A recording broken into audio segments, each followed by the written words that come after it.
That was long-winded, but it was a great football game. It's a pivotal football game.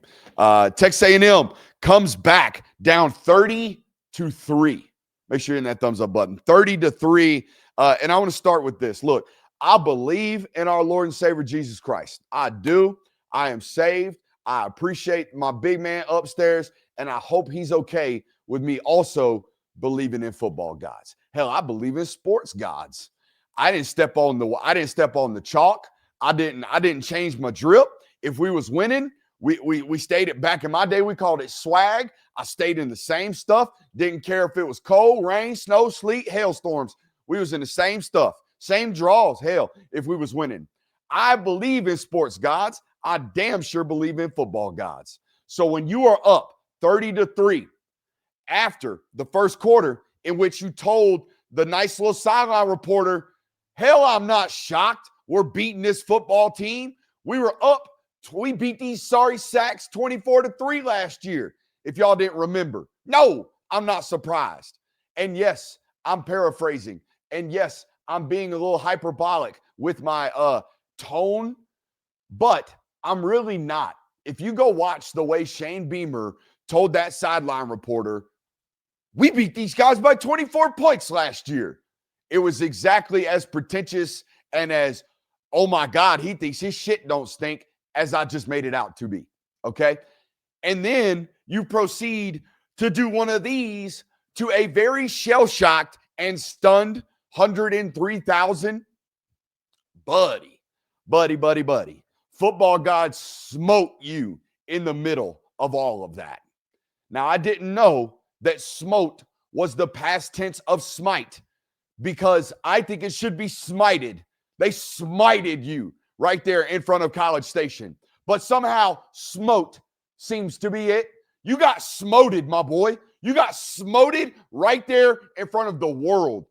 Went eggless, goose egg in the second half offensively. And by the way, probably should have expected to do so because you had a brand new coordinator, ran out of plays. You did a great job catching them off guard, capitalized on the opportunity, scored 30 points in the first half, and then got smoted. Absolutely smoted right there in front of the national media. Whoo, man. Now, can't fire that guy, even though tremendously embarrassing. Tremendously embarrassing. Horrible. 2 weeks in a row. Bad. Yikes. But all that being said, that guy did get to 35 wins faster than any football coach in the history of that program. And Virginia Tech just hired their football coach, it seems like. I think James Franklin's up there. So I don't think there's any mutual, and you just extended Buddy. So I don't think there's any mutual grass looks greener opportunity here. We go get Bob Chesney. You go up to Vatech. We're all happy. I don't think that's happening. So I think you kind of got to wear this one. I thought he was going to break a foot post-game, honestly. Normally when something this tragic goes down, Shane Beamer's something to watch. So might want to check the medical report for him this week.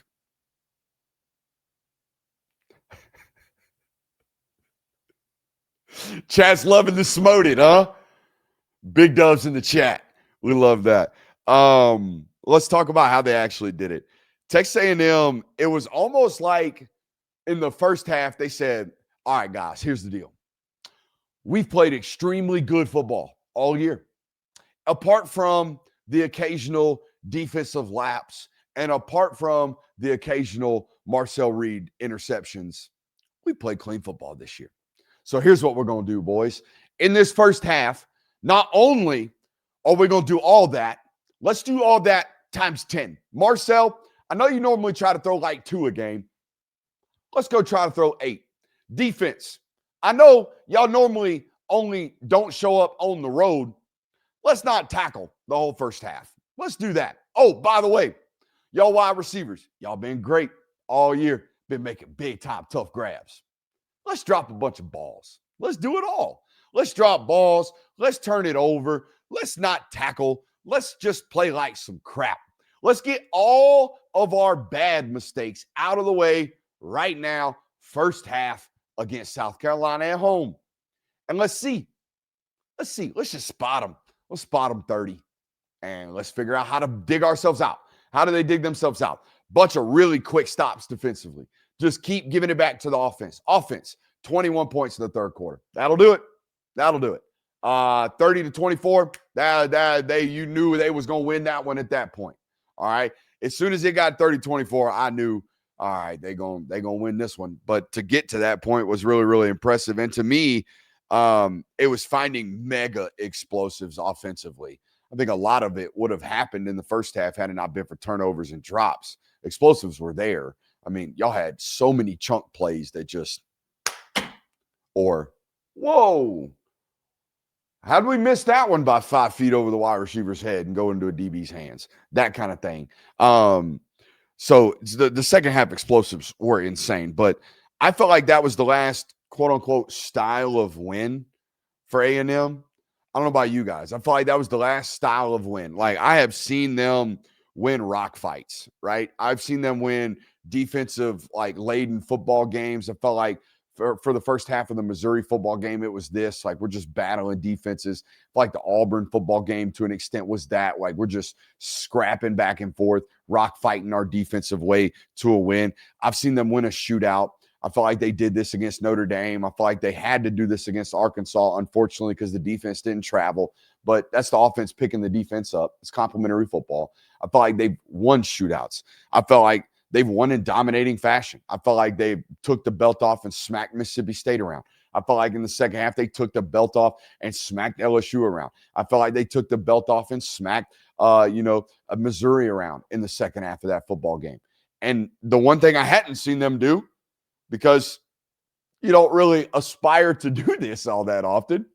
Can you spot the other team 30 points? Can you spot the other team 30 points and come back? Yeah, we can do that too. It's like, oh, wow.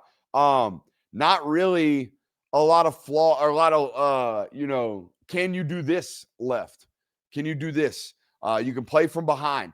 You can play with a lead. You can play 4-minute offense. You can play 2-minute offense. You can do pretty much anything. Oh, it was only 27. No, but you spotted them 30 offensive points. And yeah, it was 30-3. My bad for the clarification there. I mean, what are we doing there? Mike Elco, Coach of the Year, lock. Coach of the Year, lock, I think.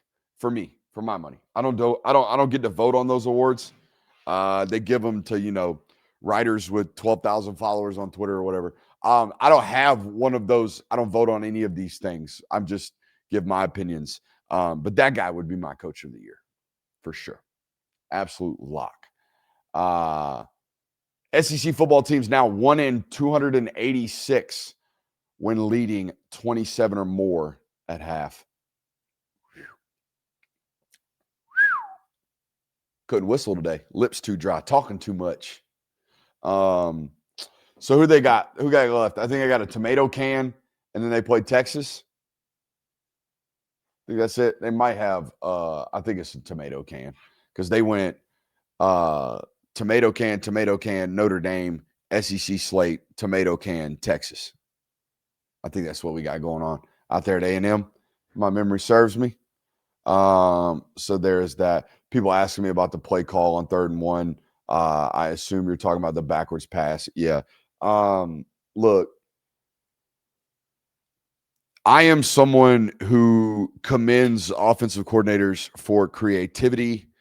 Therefore, I am not going to be someone that harbors criticism when a coordinator is attempting to be creative. Do you know what I mean? So that being said, I hate Wildcat. I have never liked it. I thought it was a cool thing when the Dolphins did it. And then it just, I think it's the easiest thing in the world to defend. Just sell the hell out for the run and play like cover zero. Just sell the hell out for the run, play cover zero, match the gaps, don't run past the point. Like, just build the wall.